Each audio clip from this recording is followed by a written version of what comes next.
Good afternoon, sir. Good afternoon. Good afternoon, sir. Seat.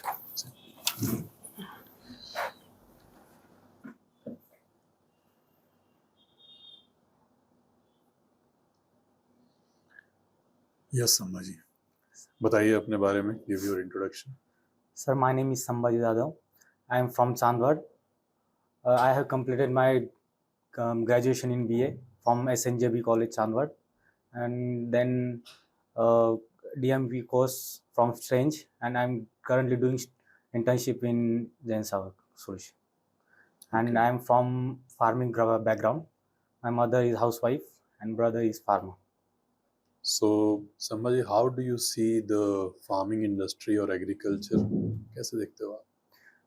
Sir, agriculture industry अभी आज के ज़माने में तो बहुत बुरा हाल है, ऐसा मुझे लगता है, क्योंकि बारिश टाइम पे होती नहीं है, हुआ तो बहुत ज़्यादा होती है, नहीं तो बहुत कम हो जाती है।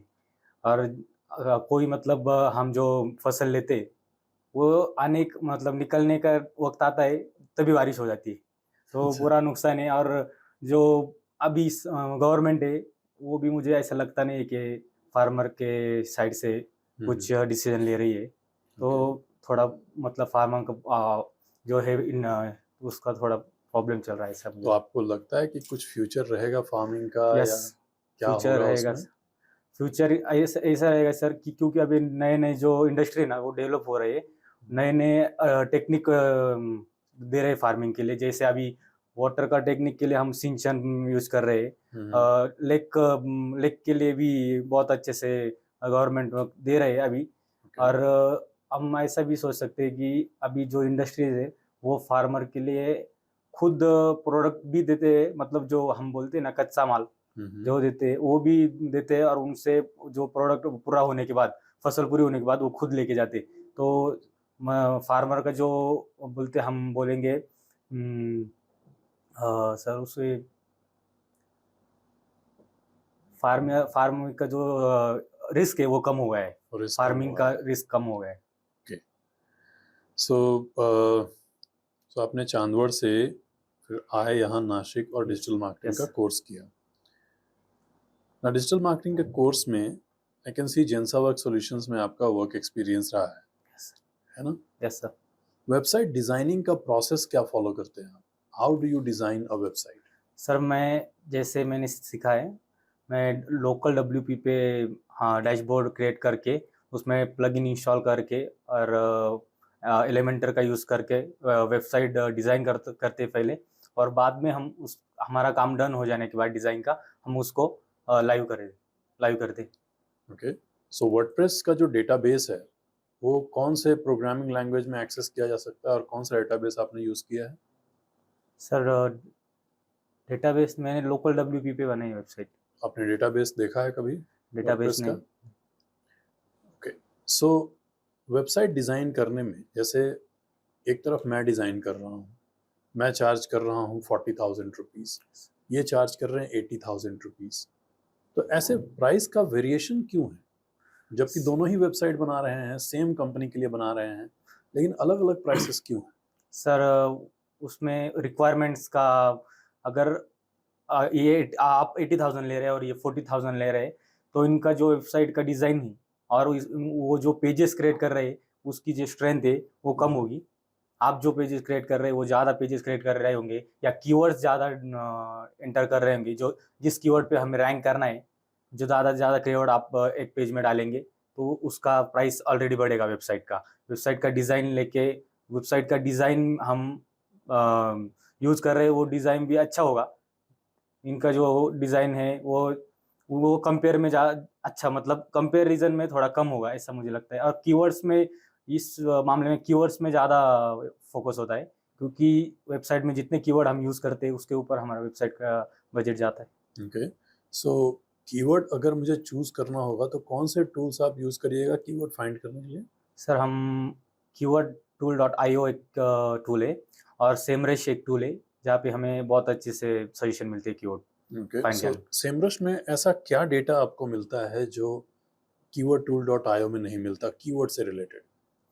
और मुझे लगता है सर सेमरश में हमें जो रिलेटेड कीवर्ड्स है ना वो ज़्यादा रिलेवेंसी से मिलते हैं कीवर्ड टूल से ज़्यादा। ओके।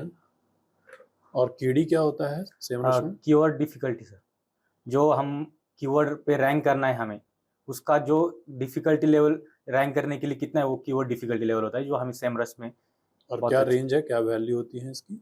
सर वो हम मतलब जो एक लेवल है उसका, हम 25 टू 30 तक डिफिकल्टी लेवल है, लेकिन हम 10 टू 15 मैक्सिमम तक। लेवल कितना हो सकता है? मैक्सिमम लेवल सर 80-85 तक भी हो सकता है। ये मैक्सिमम है, इससे ऊपर नहीं हो सकता? हो सकता है सर, वो कितना जा सकता है? आई थिंक सर 100 भी हो सकता है। 100 हो सकता है, 120? नहीं 120 नहीं होगा। ओके। और सेमरश में कीवर्ड्स इंटेंशन भी आपको पता चलते हैं।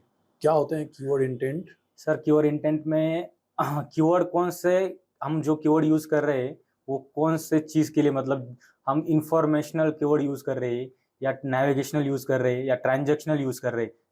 इंफॉर्मेशनल कीवर्ड में हमें चीज़ों के लिए इंफॉर्मेशन दिया जा, मतलब इंफॉर्मेशन होता है कोई कीवर्ड में। नेविगेशन कीवर्ड में जैसे हमें मुंबई टू पूना जाना है, तो हम उससे रिलेटेड कीवर्ड डालते हैं, तो वो नेविगेट करता है वो कीवर्ड। नेविगेशनल कीवर्ड मतलब डायरेक्शन वगैरह वाले कीवर्ड्स हैं ये? I think so. मतलब सारे नेविगेशनल कीवर्ड्स जो हैं, नेविगेशनल इंटेंट कीवर्ड, ये मैप और डायरेक्शन से रिलेटेड हैं? सारे नहीं बोल सकता सर, लेकिन मैंने जो अब सीखा है, मुझे याद आ रहा है वो नेविगेशनल। ओके। तो ये तो इंटेंट है ना, ये तो इंटेंशन है यूजर का। ओके, और कौन से बताया आपने? ट्रांजैक्शनल और इंफॉर्मेशनल, कमर्शियल एक कीवर्ड भी, commercial. Yes. Okay, yes sir. Yes Sambhaji, मुझे describe yourself in one word. Passionate digital marketer. What is definition of passionate? Sir, passionate मतलब हम जब काम करने बैठते हैं, ऐसा काम जो जिसमें हमारा मन लगता है। हम जो काम करने बैठे तो हमको हमारे इर्द गिर्द क्या चल रहा है उसका मालूम ही नहीं पड़ता है। ये काम मतलब क्या हो रहा है एनवायरनमेंट में, इतना हम मन लगा के काम करते हैं, उसे हम पैशनेटली से।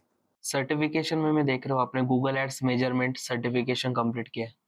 क्या होता है ये मेजरमेंट सर्टिफिकेशन, क्या सिलेबस था उसका? सर, मैंने कंप्लीट तो किया है, लेकिन अभी उसको जब मैंने इंटर्नशिप चालू किया तब कंप्लीट किया था, तो इतना याद नहीं आ रहा है। ओके। एक्सपीरियंस में आपने लिखा है social media management, manage multiple social media accounts. कौन सा सोशल मीडिया अकाउंट आपने मैनेज किया है? सर, मैं अभी ब्रांड क्लिनिक का सोशल मीडिया अकाउंट हैंडल कर रहा हूँ। क्या है ये ब्रांड क्लिनिक? एक मार्केटिंग एजेंसी है जो हेल्थ केयर के लिए काम करती है, हेल्थ केयर। ओके, तो उसके लिए आप कंटेंट कहाँ कहाँ से ढूंढते हो? कंटेंट सर मैं चैट जीपीटी से ढूंढता हूँ ज़्यादा से, और ऐसे जो उनके जो कॉम्पिटिटर है उनके वेबसाइट थ्रू या उनके ब्लॉग थ्रू भी हम कंटेंट ढूंढ सकते हैं। ओके, आपने कभी कौन सा टूल यूज किया है ये सोशल मीडिया मैनेज करने के लिए? टूल मैंने सर ज़ैपियर यूज़ किया है। किसके लिए यूज किया आपने Zapier? वो मैनेजमेंट के लिए किया है सर। मतलब जब हम एसएमएस वगैरह जैसे सेंड करते हैं ज़ैपियर थ्रू, बल्क एसएमएस वगैरह। और मैंने ऑडिट के लिए भी यूज़ किया है टूल सर। उसका नाम याद नहीं आ रहा है मुझे। Okay, yes. So graphic designing with Canva, yes. है ना? अगर आप कैनवा से डिजाइनिंग कर रहे हैं और कल को आपसे क्लाइंट ने सीडीआर फाइल मांग दी, तो क्या करिएगा? कोरल ड्रॉ की फाइल मांग दी तो? Sir, no idea. जैसे डिजाइनिंग में देयर आर मेनी सॉफ्टवेयर जो मार्केट में बाहर कई सारे लोग यूज करते हैं, प्रिंटिंग में खास तौर से, यस। वो कोरल ड्रॉ की फाइल मांगेंगे, तो सीडीआर वाले केस में आप डिलीवर नहीं कर पाइएगा उसको। Yes. तो सीडीआर के बारे में, कोरल ड्रॉ के बारे में कोई आइडिया है? नो। ना फंडामेंटल्स ऑफ डिजिटल मार्केटिंग, ये एक गूगल का कोर्स है, यस। राइट? आपने भी किया हुआ है। यस। ना फंडामेंटल्स ऑफ डिजिटल मार्केटिंग करके कोई इंसान क्यों नहीं आखिर डिजिटल मार्केटर बन पा रहा है? और क्या गूगल का ये जो प्रोजेक्ट है ये फेल्ड प्रोजेक्ट है? आप इसको कैसे देखते हैं? सर, फेल तो नहीं कह सकते, लेकिन उसमें उतनी क्लैरिटी नहीं है। और हम जो ऑनलाइन पढ़ते और हम जो ऑफलाइन पढ़ते हैं उसमें बहुत ज़्यादा डिफरेंस है, ऐसा मुझे लगता है। क्योंकि हम ऑनलाइन जो पढ़ते हैं वो हम ज़्यादा सीरियसली नहीं पढ़ते, और जो हम ऑफलाइन जो सिखाया जाता है उससे हम ज़्यादा अच्छे से और सीरियसली पढ़ते हैं। तो मुझे ऐसा लगता नहीं कि वो फेल है, लेकिन लोग उसे उसे वो नज़रिए से नहीं देखते पढ़ने के टाइम, इसलिए Okay. वो सो आपने कंप्लीट किया था सर्टिफिकेट सारे अपने गूगल एड्स एप्स वाले डिस्प्ले वाले, सर्च ऐड का नहीं किया आपने किया है सर्टिफिकेट? सर। मेंशन नहीं है? Mention okay. ना संभा जी, जैसे अगर हम लोग गूगल एड्स की बात कर रहे हैं, गूगल एड्स में सर्च ऐड के अंदर बिडिंग स्ट्रैटेजीज कौन कौन सी हैं? सर, एक तो मैनुअल है जो जिसका पूरा कंट्रोल हमारे हाथ में होता है, और एक ऑटोमेटेड है जो हम ऑटोमेटेड अगर डालते हैं बिडिंग स्ट्रेटेजी तो गूगल तय करता है कि हमें उसको, हाँ, हमारे जो कीवर्ड है उस पे क्लिक के लिए कितना पैसा लगाना है वगैरह, और मैनुअल में हम खुद तय करते हैं। दो टाइप के बिडिंग। ऑटोमेटेड में और क्या टाइप्स हैं फिर? ऑटोमेटेड में सर सीपीसी करके क्लिक पर क्लिक पर कॉस्ट करके क्लिक पर कॉस्ट? सर एक श्योर है? नो नो सर, याद नहीं आ रहा है सर। बिडिंग स्ट्रैटेजीज बाकी के? कन्वर्जन क्या होता है? What is conversion in marketing? Sir conversion मतलब हम सपोज एक ना ऐड चला रहे हैं, और हम वो ऐड को लोगों को दिखा के वो लोगों को हमारे प्रोडक्ट में इंटरेस्ट करके उनको वो प्रोडक्ट हम सेल करते, मतलब कन्वर्ट करते उनको। मतलब आप पहले हमें अवेयरनेस ऐड रन किया सपोज, और उसको बाद में हम वो जो जिसने हमारा अवेयरनेस ऐड देखा उसको हमने अगर कन्वर्जन में कन्वर्ट किया तो वो हमारा कस्टमर बनता है। तो जब कोई कस्टमर बनता है वही कन्वर्जन है? नहीं सर, कन्वर्जन कस्टमर बनता है तो ये कन्वर्जन नहीं है सर। क्या पहले भी कन्वर्जन मतलब जो हमारा ऐड देख के बाद में हमारे साथ इंटरेक्ट हुआ है उसे भी कन्वर्जन कर सकते उसको भी कन्वर्जन कहेंगे। तो कन्वर्जन का फिर मीनिंग क्या है? कस्टमर का बनना या ऐड देख के इंटरेक्ट होना? आई थिंक सर कस्टमर का बनना। कस्टमर बनेगा तो कन्वर्जन है। अगर मेरा लीड फॉर्म भरा हाँ, यस सर, वो भी कन्वर्जन है। तो अगर मेरे यहाँ पे सिर्फ वो रजिस्टर करके अकाउंट बना लिया, कन्वर्जन है कि नहीं? अगर आपका मतलब आपने जो फॉर्म दिया है वो फॉर्म अगर उसने भरा तो उसका जो डेटा है आपके पास आ गया तो वो भी कन्वर्जन। तो फिर कन्वर्जन है क्या? ये तो सब चीज़ें कन्वर्जन होती जा रही हैं। कन्वर्जन मतलब सर हम अगर जो हमारा कस्टमर बनने वाला है उसके बारे में जो उसका डेटा मिला है, और उसके बाद हमने उसको कॉल करके हमारे प्रोडक्ट के बारे में ज़्यादा इन्फॉर्मेशन दिया और वो हमारे साथ अटैच हो गया तो वो कस्टमर बन जाता है। कस्टमर बनने से पहले वो कन्वर्जन कहलेंगे। कस्टमर से पहले वो कन्वर्जन था। जो फॉर्म भर के हमारे उसका डेटा मिला तो वो कन्वर्जन कैसे। मुझे बताइए ए बी टेस्टिंग क्या होता है? सर हम फेसबुक ऐड में ए बी टेस्टिंग का ऑप्शन देखते हैं, और ए बी टेस्टिंग मतलब हम कोई भी चीज़ करने से पहले हर चीज़ को दो पहलू होते हैं ना, तो हम उसको दोनों पहलुओं को चेक करेंगे। मतलब ए हमें बेटर लग रहा है या बी, सपोज रेड अच्छा दिख रहा है या येलो अच्छा दिख रहा है तो उसको हम कंपेयर करेंगे और जो हमें अच्छा लग रहा है उसके साथ जाएंगे। मुझे आप फार्मिंग में ए बी टेस्टिंग का एग्जांपल दीजिए। सपोज सर हमने एक फसल लगाने का हम मतलब सब हमें सोयाबीन का फसल लगाने का है। हमें अगर लगा दो पैकेट है, दो कंपनी के पैकेट है, और हमें लग रहा है इसमें ज़्यादा एवरेज मिलेगा या इसमें मिलेगा, हमें कंफ्यूजन है, तो हम दोनों को भी पहले यूज़ करके देख सकते हैं। अगर हमें जिसमें अच्छा एवरेज मिला हम उसके साथ जा सकते हैं। ओके। सो समझिए, अगर आपने मतलब लाइफ में अभी तक यहाँ तक आपका ज़िंदगी आई है, सो कोई भी ऐसी डिफ़िकल्ट सिचुएशन जिस वक्त आपको सबसे डिफ़िकल्ट डिसीजन लेना पड़ा हो, कौन सा सिचुएशन याद आता है और क्या हुआ था? सबसे डिफिकल्ट सर अभी 1 साल पहले मैंने 2 साल के लिए पुलिस में मुझे भर्ती होना था। तो मैंने 2 साल बहुत मतलब सब कुछ भूल के प्रैक्टिस किया, और मुझे ऐसा लग रहा था कि मैं डेफ़िनेटली हो जाऊँगा, लेकिन 2 मार्क्स से मैं रह गया। तो उसके बाद जो मेरे 15-20 दिन महीना गया है, वो बहुत ज़्यादा डिफ़िकल्ट था कि आगे क्या करूँ मैं? क्योंकि घर वाले बोल रहे थे 2 साल तूने इसमें गुज़ार दिए।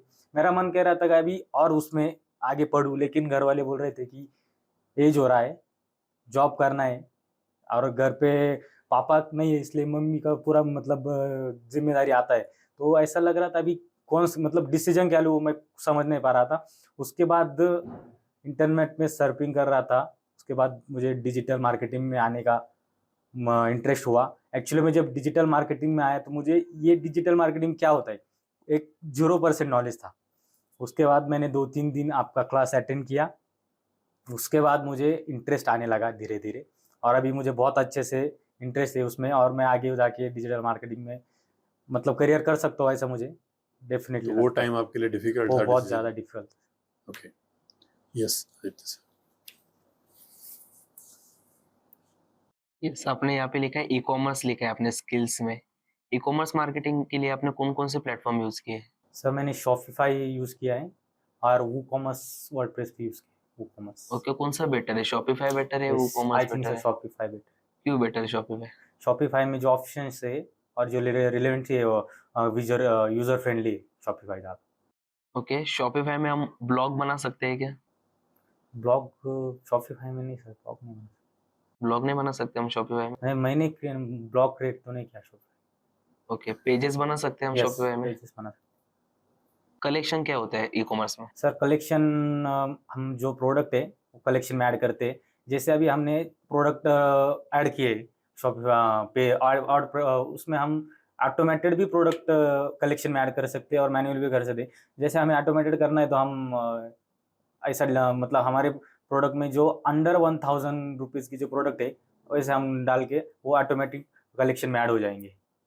ओके, ई-कॉमर्स में आपने पेमेंट गेटवे कौन-कौन से यूज़ किया अभी तक? सर मैंने रेज़र पे यूज़ किया है और नीट पे यूज़ किया है। रेज़र पे में केवाईसी करने के लिए कौन-कौन से डॉक्यूमेंट लगते हैं? आधार कार्ड लगता है सर और मतलब हमारा आइडेंटिटी कार्ड कौन-सा भी पैन कार्ड भी लगता है सर पे में। बस 2 ही से और केवाईसी के लिए 2 फ़ोटो और बस बैंक डिटेल्स लगते हैं? बैंक डिटेल्स तो डेफ़िनिटली पेमेंट के लिए। शिपिंग के लिए आपने कौन-कौन से प्लेटफ़ॉर्म यूज़ किए अभी तक? शिपिंग के लिए मैंने शिप रॉकेट यूज़ किया है, बस वही। शिप रॉकेट में आपने कभी रेट कैलकुलेटर देखा है? रेट कैलकुलेटर देखा है लेकिन सर मतलब यूज़ नहीं किया मैंने, खाली बस देखा है। सिर्फ देखा है। हाँ। सो अगर संभाजी आपको मान लीजिए 2 ऑप्शन है आपके पास, एक है कि फ्री में मार्केटिंग करनी है हमारी कंपनी की, यस। तो आप क्या करिएगा? जैसे हमारा रियल एस्टेट है, हम लोग अपार्टमेंट्स, बिल्डिंग्स बनाते हैं, तो फ्री में बिना ऐड चलाए हमें लीड्स चाहिए डिजिटल प्लेटफॉर्म से, क्या-क्या करिएगा? फ्री में मार्केटिंग के लिए सबसे अच्छा मुझे लगता है सोशल मीडिया है। सोशल मीडिया के ऊपर हम जाके reels through I think reels through memes through ज़्यादा क्रिएटिव बनते हैं, लोगों तक ज़्यादा पहुँचते हैं क्योंकि आजकल सब लोग ये पोस्ट वगैरह देखने से बढ़िया तो सब लोग सर्फिंग कर रहे हैं मोबाइल पे। रील्स के साथ और मीम्स के साथ लोग ज़्यादा अटैच होंगे। उस तो हम रियल एस्टेट के जो ऑफ़र्स दे सकते हैं लोगों को और इसमें नए प्रोजेक्ट के बारे में अवेयर कर सकते हैं और जैसे हम रियल एस्टेट में वास्तुशास्त्र एक जो पॉइंट है वो बहुत इफ़ेक्टिव होता है। तो हम उसके बारे में भी लोगों को अवेयर कर सकते हैं हमारे जो प्रोजेक्ट है आने वाला क्योंकि और हमारा जो ऑलरेडी जो बन चुका प्रोजेक्ट है वो वास्तुशास्त्र को हिसाब से बना हुआ है। तो इससे हमें ज़्यादा से ज़्यादा लोगों तक हम तो एक तो रीच आपने कर। रील कर दिया, यस। जो आप कंटिन्यूअसली डालिएगा, यस। और क्या करिएगा? हम लाइव जा सकते हैं सर। लाइव सोशल मीडिया के थ्रू हम लाइव जा सकते हैं, कोलैबोरेट कर सकते हैं या हम इवेंट मैनेज कर सकते हैं जिससे हम प्रमोशन कर सकते हैं इवेंट का ओके। और यस दैट्स और दूसरी तरफ अगर आपको 1 लाख रुपए दिए जाएँ ऐड चलाने के लिए, यस। तो एक लीड को लाने के पीछे कितना पैसा खर्च होगा रियल एस्टेट में नासिक के अंदर? कितने रुपए में आप लीड जनरेट करने की पॉसिबिलिटी देखते हैं? एक lead I think sir 5000 rupees 5000 rupees पर लीड। पर लीड। तो आप बोल रहे हैं 1 लाख रुपए में 20 लीड मिलेंगे। सर हम अगर गूगल ऐड चलाएँगे तो कॉस्टली होता है गूगल ऐड। वो इससे भी ज़्यादा कॉस्टली? नहीं, नहीं, इससे कम कॉस्टली होगा लेकिन अगर लीड चाहिए तो हम सर पहले उसके लिए हम मतलब स्टडी कर सकते हैं कि लीड लाने के लिए हमें कितना इतना बजट में कौन से ऐड चला सकते हैं हम, सर्च ऐड के लिए कितना बजट डाल सकते जैसे 1 लाख रुपए हैं आपके पास, अभी अगर आपको ऐड चलाने को बोल दें तो आप कौन सा ऐड चलाइएगा फेसबुक पे, हैं फेसबुक फेसबुक इंस्टाग्राम के लिए? सर मैं फेसबुक पे ट्रैफिक ऐड रन करूँगा। Traffic add Yes. करेंगे। और और 1 लाख रुपए में आपको कितने लीड लाने की पॉसिबिलिटी है? आई थिंक सर 1 लाख रुपए में हम ज़्यादा से ज़्यादा लीड ला सकते हैं, ज़्यादा से ज़्यादा लीड ला सकते हैं 1 लाख रुपए में सर। कितना? एक रफ आइडिया हम लोग ले रहे हैं। Up to 200 250।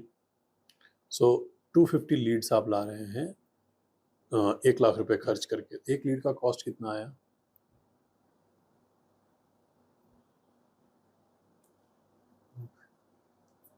एक लीड का कॉस्ट तो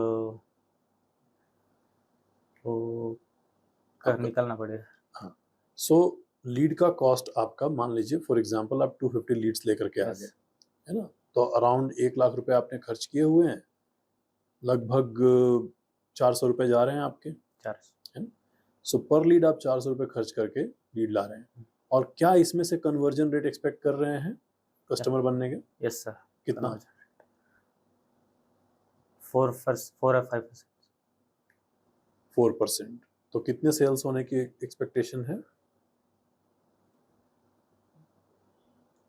सर 40 या 50 ओके, सेल्स। 40-50। Yeah. आप तो 4% कर रहे हैं ना? कैसे आपने जोड़ा? और उसका 4% निकला, 250 का 4%। 250 का 4% आपने निकाला, तो 40 हो रहा था। मैथ में इतना फ्लुएंट नहीं सर। ओके, सो एक जो कस्टमर आपका बन रहा है 4% से निकालने के बाद, तो 250 का 4% निकाल रहे हैं आप, तो लगभग 10 आएगा। Yes. तो 10 कस्टमर बन गए आपके। एक कस्टमर का एक्विजिशन कॉस्ट क्या होगा? एक्विजिशन कॉस्ट सर मुझे थोड़ा सा कस्टमर एक्विजिशन कॉस्ट हमारा, एक कस्टमर हम लोग बनाए तो उस कस्टमर को बनाने के पीछे हमने टोटल पैसा कितना खर्च किया, ये कैलकुलेशन आप कर लेंगे? कर लेंगे सर। कैसे करिएगा? मुझे अगर नंबर नहीं बताए, तरीका बताए तो भी चलेगा।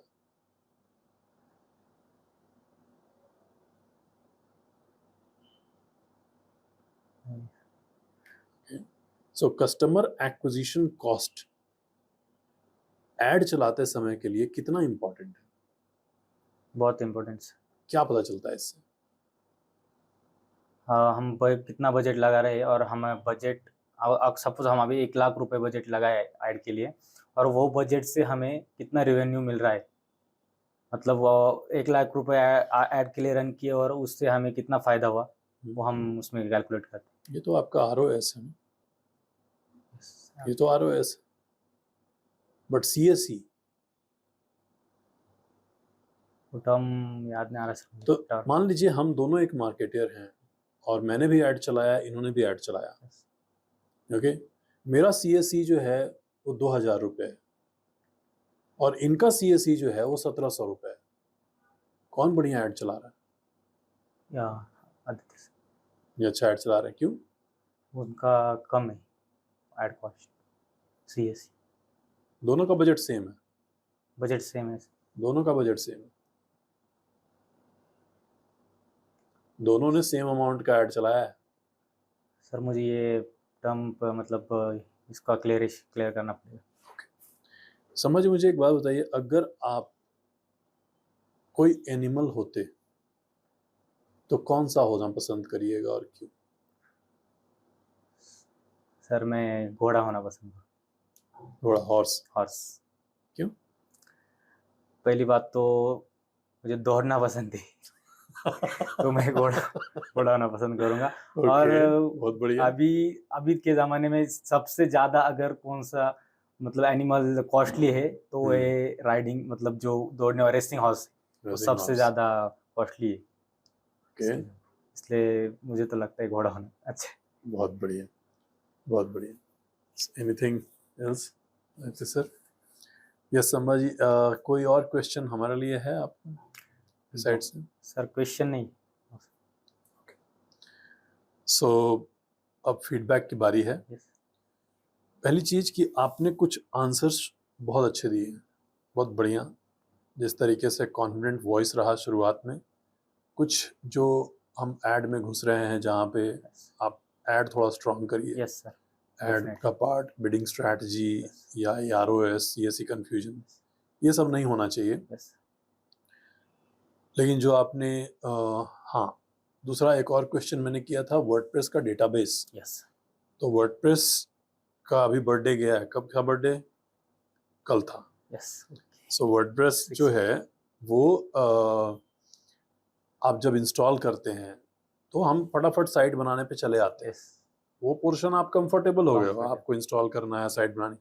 लेकिन अब थोड़ा देखिए कि ये होता कैसे है, डेटाबेस कहाँ सेव हो रहा है, मैं कोई पोस्ट बना रहा हूँ तो कहाँ सेव हो रहा है, ओके या थोड़ा सा आपको डिग और करना चाहिए।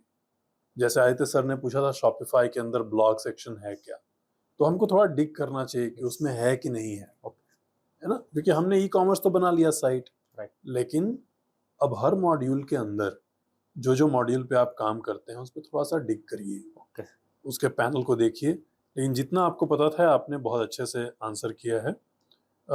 आवाज़ ऐसे ही थोड़ा तेज रखने का यस वो एक बेनिफिट है। ऑनेस्टली आपने आंसर किया, आपने बताया भी कि कैसे पुलिस वाले प्रिपरेशन से फिर मैं इधर आया। यस सर वो जर्नी बहुत इम्पॉर्टेंट है। वो आपको जस्टिफाई करना पड़ेगा कि क्यों आपने फैमिली के प्रेशर में आके रास्ता चुन लिया। क्योंकि अगर मैं थोड़ा स्ट्रिक्ट होता तो मैं पूछ देता आपसे कि अरे फैमिली तो बोलेगी कि यार अभी 2 ही साल तो हुए हैं, आप तो 1 और साल मांग ही सकते थे, यस है ना? क्यों आपने नहीं वहाँ पे झगड़ा किया? क्यों? तो वहाँ पे आपके पास अच्छा आंसर आपने बताया भी अच्छे से। वो आपने बताया कि मम्मी हैं तो रिस्पॉन्सिबिलिटी है अब मेरे पे, तो आप उस चीज़ को जस्टिफाई कर सकते हैं। एक जो क्वेश्चन आपके साथ पूछा जा सकता है जो मैंने नहीं पूछा, वो है आपके ईमेल आईडी में XYZ क्या कर रहा है? बहुत कैजुअली ईमेल आईडी बना दी है क्या? सर वो ईमेल आईडी मैंने पुलिस के लिए ही बनाया था, वैसे मैंने इधर उसको लेके आया। ओके, तो पहले से है ये। हाँ पहले से ईमेल आईडी। ठीक है। और आपने खुद का डोमेन और वेबसाइट वगैरह लिया है? यस सर क्या मैंने वेबसाइट डोमेन लिया लाइव है? किया samdigitalguru.com। उसके बारे में कहीं नहीं लिखा हुआ। वो मेंशन नहीं किया मैंने, उसको वेबसाइट को मैंने लाइव भी किया है। लाइव भी है। यस तो अगर वो वेबसाइट आपका लाइव है तो ईमेल आईडी में दोनों तरह के ईमेल आईडी डालिए, बहुत हेल्पफुल रहेगा। यस जैसे अपना आपने जीमेल तो डाला ही है, बट @ आपका डोमेन का ईमेल आईडी अगर आता है तो बहुत बढ़िया लगेगा वो यहाँ पे। हाँ, ये है कि वो डिजिटल मार्केटिंग एजेंसी की अगर बनी हुई है तो फिर एक क्वेश्चन उठ सकता है कि आप अपनी एजेंसी चालू करने वाले हैं तो हम क्यों जॉब दें, यस है ना? वो एक पॉइंट आपको जस्टिफाई करना पड़ेगा। बाकी अच्छा है, थोड़ा डीप में जाइए, यस सर थोड़ा डेफिनेटली। थोड़ा टॉपिक पे। ओके सर ठीक है, all the okay best. Thank you sir.